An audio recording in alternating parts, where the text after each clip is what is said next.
Couple of questions here, and they're kind of related in kind of two different angles. Question from a Bobby, and that looks like with an I, so I think that's a female in Virginia. And she is asking, how do you tie back the law of attraction, which is, I'm just interpreting here, that sort of that intentionality, to what you're saying in the NLP about well-formed outcomes?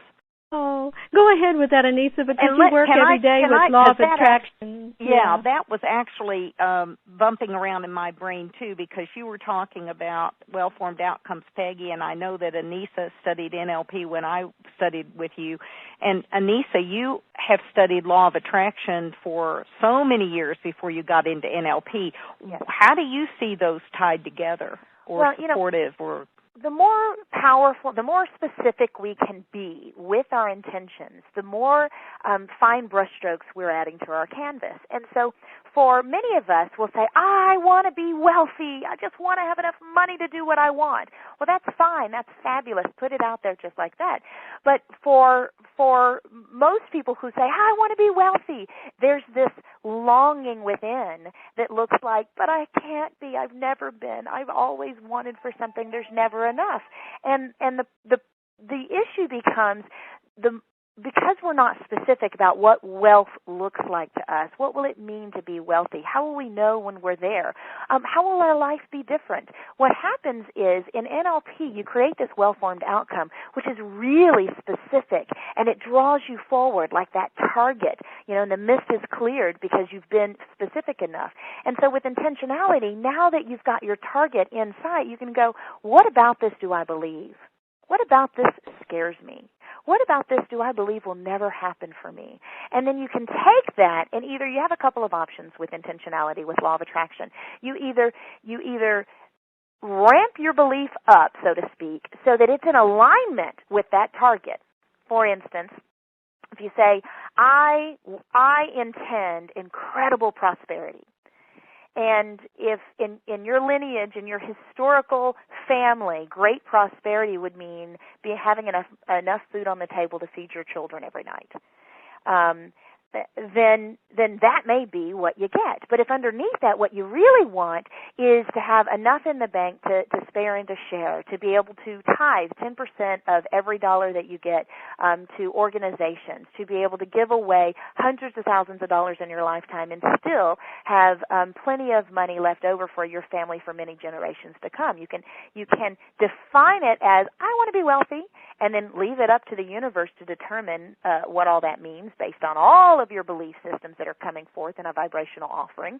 Or you can be more specific. Well, what happens when you get to that ecological question, is this ecological for me, as you were pointing out, Peggy, earlier, is we will find that sometimes there's secondary gains to not having what we want. And so when you get there, with traditional positive thinking just says, put your head in the sand, don't look at the negative, because, of course, all you'll get is more negative. But with emotional freedom technique, what we've discovered is just because I ignore the fact that there's an albatross on my back doesn't make it any less so. It's still there. Just because I ignore the fact that I have limiting beliefs about attracting wealth doesn't mean that it's not there messing up my vibrations. And so you come back in with emotional freedom technique and you can clear it up.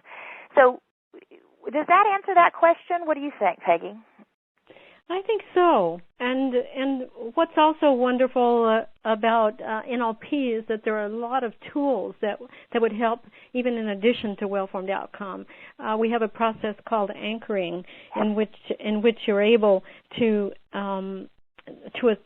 take maybe a peak experience in your life or a time when you were powerful or confident or focused, and you can as you're in that state, you can establish a trigger that then later, when you might be feeling low or maybe depressed or kind of out of touch with that intention, that you can fire off that trigger and it will bring you back into that state. So it's a way of reclaiming that state that you really want to be able to move forward in your intention and achieve your goals. Yeah, I'm so glad that you mentioned that one, because one of the things that we promised to do tonight is talk about how to leverage our inner power to produce 300% more in half the time. And this process that you're talking about, in my experience, can take us from that place of I don't have any clue about how to obtain this goal, about how to achieve this, about how to do this, into that state of that anchored state of recalling on some of our past successes or what we believe that success would feel like, and firing it up so that vibrationally we are aligned with that success, even if we're not consciously thinking about what it means. Does that make sense? Oh, it does, and I think it may sound a little complex, and yet it's so simple. For example, in my setting a goal for some intention that I know over time I'll achieve, and I apply the will formed outcome to it and all of that. But in order to, as you're saying, achieve more in less time, I have a particular song that I play every morning, because when I set my intention, I played that song and I went, wow, that's my theme. That reminds me, of the steps I need to take, and that I'm ultimately going to reach this.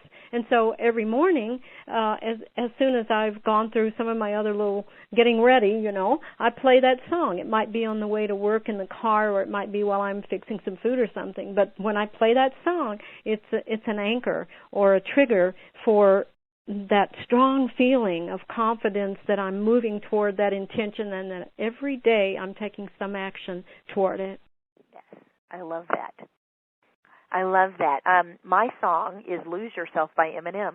I tell people that, and they're like, you like Eminem? I'm like, listen to Lose Yourself and tell me it doesn't change your state.